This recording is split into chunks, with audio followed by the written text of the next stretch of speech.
Unfortunately, containment will not boost the United States. So I think it's absurd, to be honest.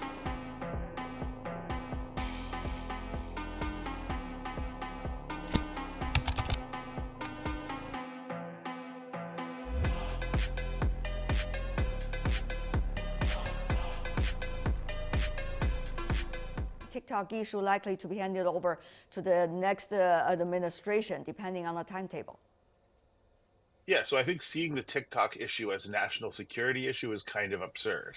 I would point that to the sort of less well thought out propaganda machines, because the idea that a Chinese competitor who does the same thing as the American competitors is somehow more dangerous is the kind of logic I had hoped, perhaps overly hopeful, we had gotten beyond as a national polity. So I think it's absurd, to be honest, to Mr. couch it Tangen? that way.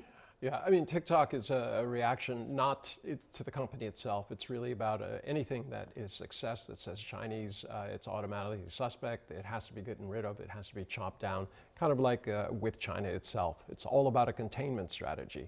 Unfortunately, containment will not boost the United States. And this is the very difficult situation that Trump is going to fail. He feels like if he can knock people down, that raises the U.S. up, but that's not how it works. Right. The latest policies coming out of the Biden administration at the end of it, talking about the quota for GPU exports and also categorize countries and economies into different groups. It means more fear and apprehension about tech and a little bit of a desire to try to prevent the forward march of time because that forward march of time looks disadvantageous to you.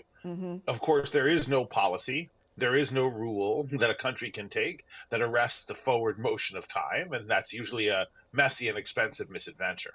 I think that's true of our foreign policy restrictions. I think that enjoying a brief technological advantage and making abnormal profits from innovation is an important part of the American system when it works well. I think restrictions on exports don't make sense. They make a more bitter, more competitive market, and they reduce the returns to the people who do the innovation, and they always also kind of beg for evasion. Okay. So I think I think it's a mess.